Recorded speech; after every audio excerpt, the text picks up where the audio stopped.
네, 내 몸을 건강하게 지키기 위한 황금 같은 시간이죠. 데일리 건강 시작합니다. 오늘은 한의사 곽도훈 원장님과 함께 볼 텐데요. 원장님 어서 오세요. 네, 안녕하세요. 곽도훈입니다. 네, 반갑습니다. 네. 자, 오늘 어떤 주제로 이야기 나눠볼까요? 네, 환자들 중에 목욕을 하다가 간혹 항문이나 생식기 주변에 오돌토돌한 돌기가 솟아있는 것을 발견하고 당황하는 분들이 있습니다. 네.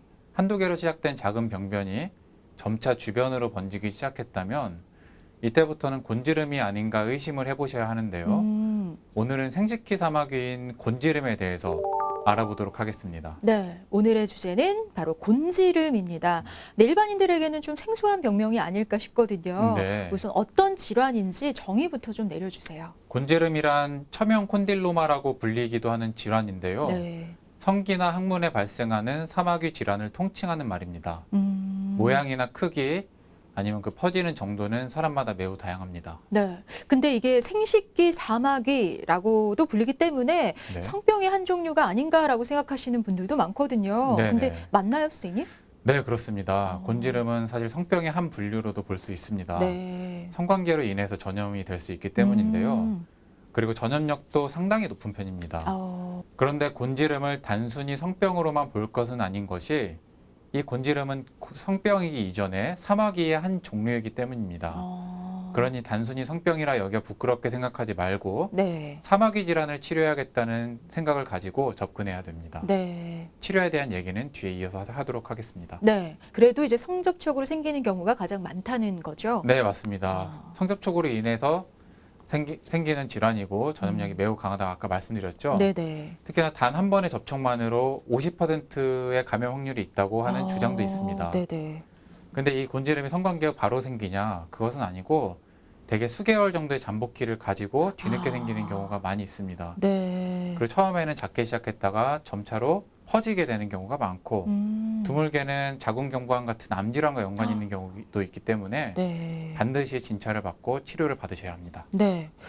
근데 이제 성접촉 이외에 혹시 감염될 수 있는 경로는 어떤 게 있을까요, 그럼? 성접촉 경로 이외에도 뭐 대중목욕탕이라든지 아니면 워터파크, 수영장, 공중화장실, 찜질방 이런 데서 발생된 걸로 추정되는 경우들이 보고가 되고 있습니다. 네. 그렇기 때문에 성관계를 할 수 있는 연령대가 아닌 어린 아이들도 방심하시면 안 되고 혹시나 의심되는 경우가 있다면 반드시 의료기관에 내원해서 진단을 받으셔야 됩니다. 네. 그러니까 성인뿐만 아니라 어린 아이들도 걸릴 수 있다는 거니까 정말 각별한 주의가 필요할 것 네, 같습니다. 맞습니다. 네. 근데 곤지름을 그럼 전염 경로를 차단하는 노력, 이게 네. 최선일까요, 선생님?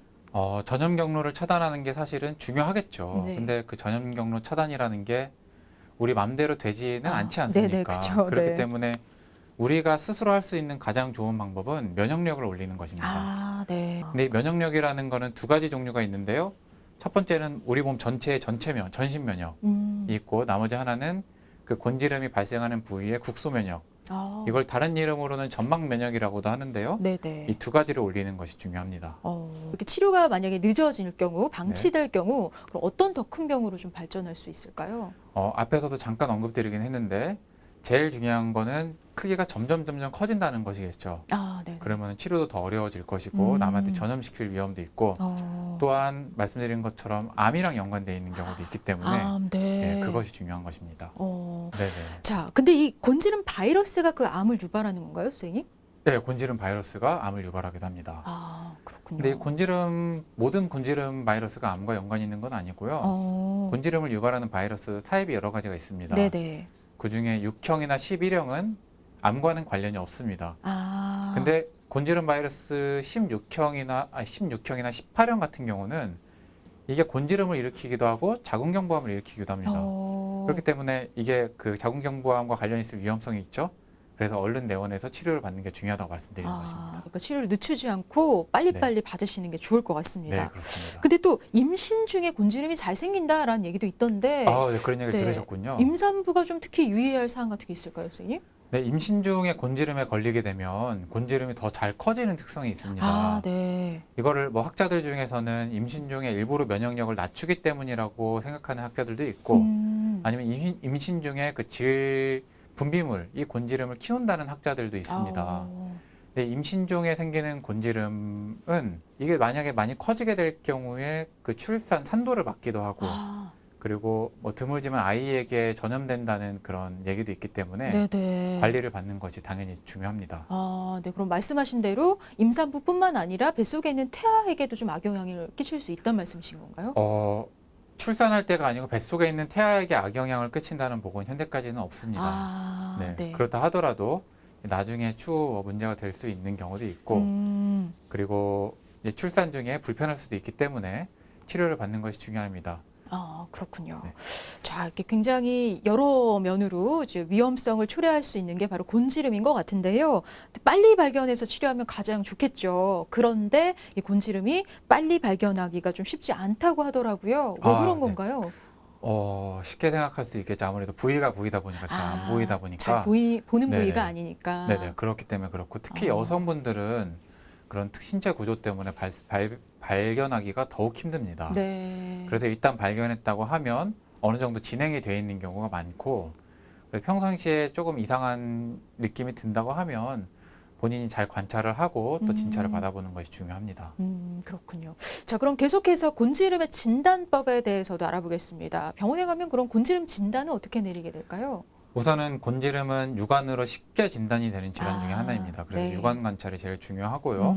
그리고 경우에 따라서는 조직 검사나 PCR 검사 등을 동원할 수도 있습니다. 네. 하지만 육안 검사가 일단 1차적으로 가장 중요한 것임을 알아두셨으면 좋겠고 그리고 드물게 매독으로 인해 발생하는 편편 콘딜로마가 곤지름과 유사하게 발생하는 경우가 있습니다. 네. 그런 경우에는 매독 검사를 해야 되는 경우도 있습니다. 그렇군요. 네. 자, 근데 이제 만약에 사마귀 같은 경우는 있다가도 또 그냥 두면 언젠가 떨어지기도 하고 그러는데 네. 이 곤지름도 그냥 놔두면 이렇게 자연 치유가 되는 경우도 있을까요, 선생님?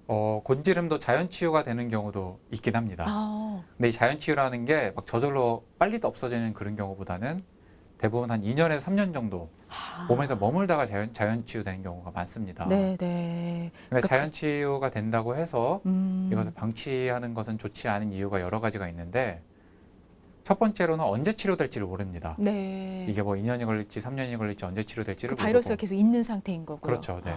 두 번째로는 그 본인 몸에 지니고 있는 동안 전염시킬 수가 있잖아요. 그렇죠. 네. 그러니까 그런 위험성이 있고 세 번째로는 곤지름은 치료를 제대로 받으면 굉장히 쉽게 낫는 질환입니다. 그런데도 그런 본인 몸에 있는 그 위험성을 갖고 있는다는 것은 현명하지 않은 방식입니다. 네. 그러니까 반드시 좀 병원을 찾아서 신속하게 치료해야 하는 질환이라는 거 기억하시면 좋겠습니다. 자, 근데 일반적으로 곤지름 치료는 어떻게 이루어지나요? 곤지름 치료 방식은 여러 가지가 있는데 시술적으로 제거하는 방법, 그리고 약물 도포하는 방법, 네. 그리고 면역 치료 이렇게 세 가지 정도로 크게 나눌 수 있을 것 같습니다. 네네. 그럼 이 곤지름 치료 방식 중에 그래도 가장 좀 흔하게 이루어지는 게 바로 이제 제거일 텐데요. 네네. 제거되면 이제 치료는 딱 끝나는 건가요? 그 제거라는 방식이 아무래도 제일 직관적이죠.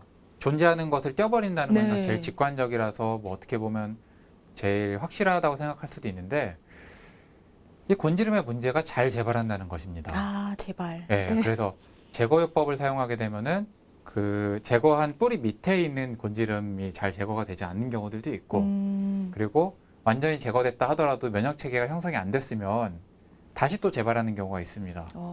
그렇기 때문에 그 단순 제거 치료는 사실 권장하지는 않습니다. 그러니까 눈에서 딱 제거가 됐다고 또 바이러스가 또 남아있을 수도 있는 거니까 네, 재발할 그렇습니다. 확률이 높은 거네요. 네네네. 자, 그렇다면 어떤 방식의 치료법이 좋을까요, 원장님? 네, 곤지름의 치료로는 면역 치료를 가장 추천드립니다. 그중에 저희가 사용하는 방식은 고도 면역 치료라고 하여 고도봉약침이라는 시술을 하는 방식인데요. 이 고도봉약침이라는 봉약침이 국소 면역력을 상승시켜서 곤지름이 스스로 저절로 떨어나게 하게 해주는 방식입니다. 이 장점으로는 표면에만 시술해도 깊은 곳에 곤지름 바이러스까지 같이 제거가 된다는 장점이 있고요. 또 몸에서 저절로 밀어내는 거라고 말씀드렸잖아요. 네네. 그렇기 때문에 새로 밖에서 바이러스가 들어온다 하더라도 그 부위에는 다시 곤지름이 자리 잡지 않습니다. 그래서 재발에 좋다는 장점이 있습니다. 그리고 수술적으로 억지로 떼내는 것이 아니고 피부에서 스스로 표피를 만들면서 제거가 되기 때문에 수술 후에 관리를 해야 될 필요도 없고 그리고 그 상처 부위에 협착 같은 게 생기지도 않습니다. 그리고 방금 국소 면역 치료에 대해서 말씀드렸잖아요. 네네. 그리고 이거 국소 면역은 고도봉약침으로 치료를 하게 되고 몸 전체 면역도 중요한데요. 몸 전체 면역은 몸에 맞는 한약으로 치료를 하게 됩니다. 그렇군요. 그러니까 그 국소 부위의 면역력도 높이고 몸 전체의 면역력을 높여서 네, 그렇습니다. 근본적으로 재발이 안 되는 방향으로 치료를 하는 거군요. 네, 그렇습니다. 네. 자, 그렇다면 이 면역 치료는 기간은 어느 정도나 잡아야 할까요? 보통 면역 치료라고 하면 기간이 오래 걸릴 거라고 생각하는 네, 분들이 네. 많은데 보통 시술처럼 치료를 받으면 시술한 부위에 흉터가 생기게 되죠. 그렇죠, 그렇죠. 그렇기 때문에 그 흉터를 관리하는 기간이 필요하고 네, 네, 맞아요. 그리고 시술 치료를 해서 재발을 한다면 그 재발해서 다시 치료받는 기간도 넣어야 되기 네, 때문에 네. 면역 치료를 받는 게 오히려 어쩌면 치료 기간이 더 짧다고 볼 수도 있습니다. 네. 일반적으로는 한 10회 시술 기간 정도를 기준으로 잡는데요. 음. 환자나 뭐 상태마다 조금씩 기간이 다르기도 합니다. 그렇군요. 그 상태에 따라서 기간을 좀 달리하신다. 네, 그렇습니다. 네. 자, 그러면은 곤지름 환자 중에 가장 좀 기억에 남는 치료 사례 있으면 소개를 해주시죠. 그 곤지름 치료 받으러 먼 곳에서 오는 환자분들이 정말 많이 계신데 아무래도 좀 그 은밀한 부위이다 보니까 네네네. 제 방송에서 어떤 사례가 나오는 것에도 불편해하는 분들이 계실 수가 있어요. 그래서 네, 그렇죠. 그 사례로 써도 된다고 동의를 받은 환자분 사례를 오늘 소개드리려고 하는데 네네네. 자, 2살짜리 아이가 곤지름으로 내원했습니다. 피부과에서 치료를 받았는데 다시 재발해서 더 퍼져가지고 그 피부과 의사가 대학병원에 가라고 얘기를 해서 대학병원에 내원을 했다고 해요. 그런데 그 대학병원에서는 나이가 어리다 보니까 전신 마취를 해야 된다고 해서 아무래도 2살짜리 어린이한테 전신 마취 하려고 그러면 좀 걱정이 되잖아요. 되죠. 그죠? 네.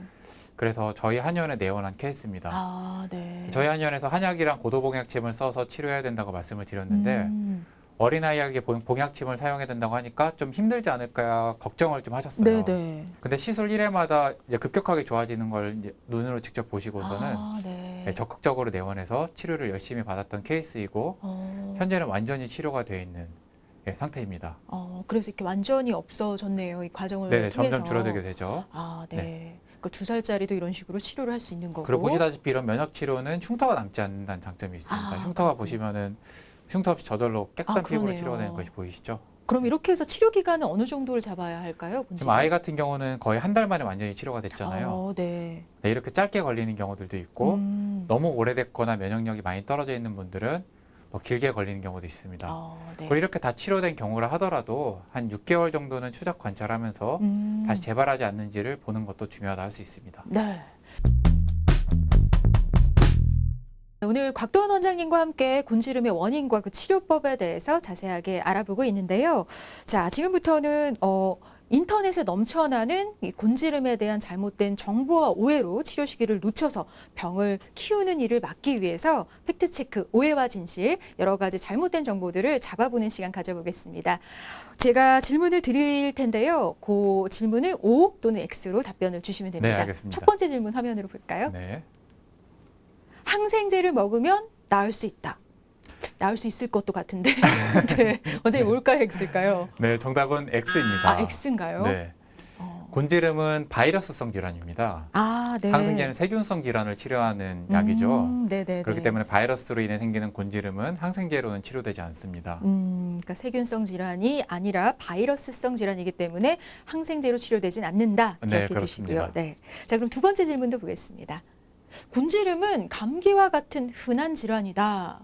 사실 다들 숨기고 있으니까 뭐 걸렸다라는 얘기를 들어본 네. 적은 없는데 네. 흔한 질환일까요, 선생님? 감기만큼은 아니지만 그래도 흔한 질환이란 차원에서 네. O를 주도록 하겠습니다. 오. 네.